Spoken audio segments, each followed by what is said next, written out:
ഭാഗ്യലക്ഷ്മി ചേട്ടാ, നാട്ടുകാരൊക്കെ എന്തെല്ലാമാണ് ചേട്ടനെ പറയുന്നതെന്ന് അറിയാമോ? ഗർഭം കലക്കി. അല്ല ഭാഗ്യലക്ഷ്മി, എന്റെ മനസ്സിൽ മാത്രം സൂക്ഷിച്ചിരുന്ന രഹസ്യം നിന്നോട് പറയാൻ വേണ്ടിയിട്ടാണ് ഞാൻ വന്നത്. എന്താണ്, പറയൂ. അയ്യോ, കിണ്ണൻ രഹസ്യമായിരുന്നല്ലോ അത്. സൂപ്പർ രഹസ്യമായിരുന്നു, എന്റെ മനസ്സിൽ മാത്രമുള്ള രഹസ്യമായിരുന്നു. പറയുന്നു പറഞ്ഞാലേ, നിന്റെ ഇഷ്ടത്തിനനുസരിച്ച് പഠിപ്പിക്കുന്ന. ദൈവമേ, അതിപ്പോഴല്ല.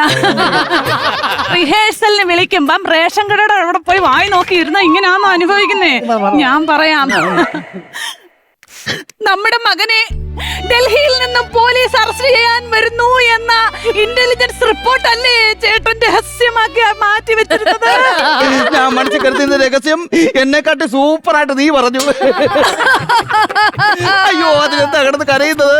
ചേട്ടന്റെ വായിൽ നിന്നും ആ രഹസ്യം കേട്ടപ്പോൾ എന്റെ ചങ്ക് പൊട്ടി. അയ്യോ, കരയണ്ട കരയണ്ട. സന്തോഷം തരുന്ന വേറൊരു കാര്യം ഞാൻ പറഞ്ഞു തരാം. ഈ കുടുംബത്തിലെ കോടിക്കണക്കിന് സ്വത്തുക്കൾ ഇരിക്കുന്നത് എവിടെയാണെന്ന് നിനക്കറിയാവോ? എവിടെയാണ് അതിരിക്കുന്നത്?